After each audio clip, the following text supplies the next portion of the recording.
kind of give a quick background of some things I've been involved in career-wise, work-wise, but very much, yeah, bring it to this AI conversation. So disability-wise, I've used a wheelchair since I was 3. I use a hoist to get transferred. I have funding for social care support. Aga just there's been supporting me today, and she's also helping me with my videos, which have been doing great stuff online.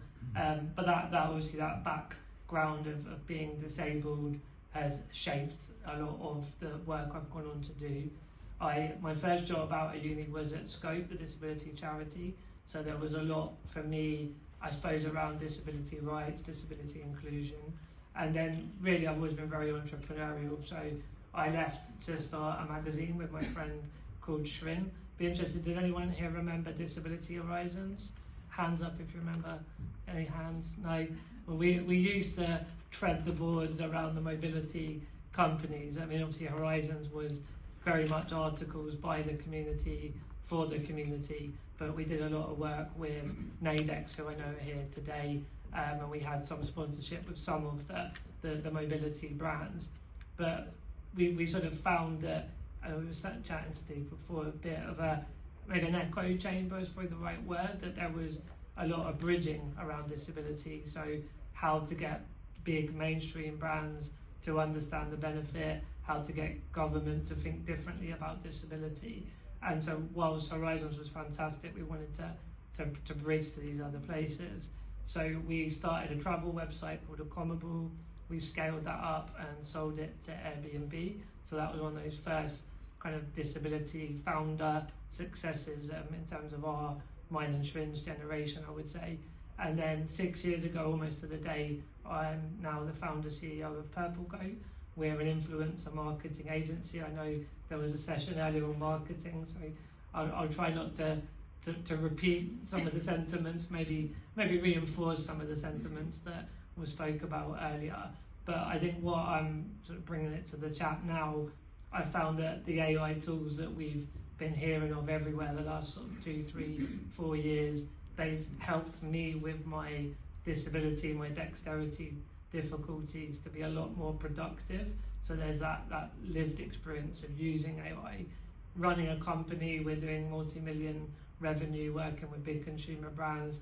We're figuring out how to use AI in our business. And then, yeah, through marketing and social media, there's obviously opportunities, but there's also threats. And we know in the news that the fear side, which I know we're going to touch on, and hopefully dispel some of that fear today. But yeah, I look forward to the questions at the end as well, because if anyone's got burning questions, that's obviously the easiest way to really add value. But yeah, that's my kind of intro anyway. One question a lot of businesses I come across is, why would I need to use AI? How am I going to use AI? What benefit can it bring to me? What would be your take on that? Because obviously you've used it quite extensively and got a good bit of experience. Yeah, I mean, it feels like the opposite argument is that fear we've touched on a few times, the media headlines and the odd case where, you know, or even to the point about authenticity, when it's not authentic, everyone knows it, and that's when it backfires. So I think we're all aware of the downside, but to then just not use it at all is just missing an opportunity. I think, you know, what Steve was saying, there are so many ways to bring it in very smaller baby steps that don't have to feel too big, too scary, too difficult. But it's that curiosity we talked about on the call, really, isn't it? That having the openness and curiosity to try things. Maybe there's a little bit about you try it and it doesn't quite work. It's not the end of the world, like not to catastrophize. And I know some might say, yeah, but depends on the context. Maybe 1 or 2 examples would be catastrophes. But again, if it's small baby steps, it won't be a catastrophe. But ultimately it's here. We've seen in the room how many people are using it. So that I think, to answer your question, to not use it, we will be left behind. It will be impossible to keep up with a business, with the value for customers.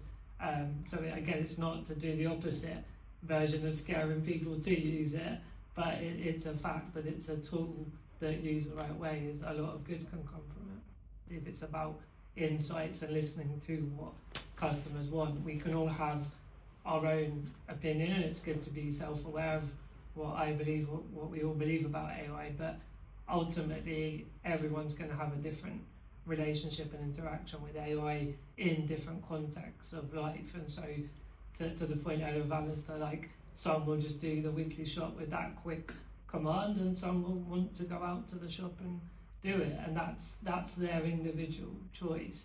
So I think the benefit with AI is we can understand what large swathes of consumers need and want, and provide more bespoke services, as you were saying, with these tools to do that. And yes, there's going to be, you know, issues on that way, and there's going to be a messy middle, but I think I'd also just urge us all to remember, when we look at history, there's been lots of shocks from technology and other economic shocks, and we do tend to come out the other side okay. We're all still here thousands of years later. So I think that there's a dystopian version and a perfect version, and it's probably something in the middle. But I think there's a lot of excitement about how we can utilise AI here. And I'd be really interested in sort of, before we go to open it to the floor, in your own lived examples of how you've overcome the sort of the fear to the curious to the adopted. And we'll start back at you again, Martin. Sorry, I'm chucking it at you. No, it's fine. I'm sort of pondering, I don't know when it came around AI, I had a fear. It was maybe more cynical, right, if that makes sense. I wasn't sort of scared of trying it, but kind of, what is it all about? What's it really going to do? But either way, it was just to, yeah, I've always been curious just to try out different things. But I think very quickly the impact was clear, that instead of spending ages trying to type an email or to the old voice to text that made so many mistakes, I can speak into ChatGPT, and it, even where it's misheard a word, it knows the context of what I'm saying. And a bit like the sort of the secret David mentioned earlier, I remember, like, is this okay that I'm not typing the email? I was like, the purpose isn't I want to write emails all day. The purpose is we're doing the work we're doing, and we want to give more value to our clients. So I think we all get a bit stuck on the how, really, and actually, the how is important, but it's the purpose of what we're doing is the thing we have to keep reconnecting with. And so, yeah, overcoming that cynicism, trying it, seeing the results, then it was a no-brainer, and it's sort of grown and grown from there. Get into the AI recommendation systems. People are going to be ordering online, asking for information online. What are the steps that shops can take to start getting seen through that kind of platform, not just Google search? And I literally wanted to address that question as well. Thank you, Salome. Yeah, I think so. Alistair was speaking there about, we all know SEO, search engine optimization, which basically Google took the main share of search. So how do we show up on a Google search? So it's essentially, how can your brand show up on, say, ChatGPT, when someone is saying, I need to find such and such product, which does come back to where Alistair spoke about the web copy being able to maximise. So it's a similar endeavour to SEO. There's probably others can offer maybe more sort of technical or tactical specific ways, but I know fundamentally the way we used to want to be top of Google, we now want to be top of AI searches, and a lot of that is still around websites and web copy. And before I throw it down the line, I also just wanted to add the importance of brand. So when Alistair said about, you know, do my shop, but if someone's been, you know, on TikTok and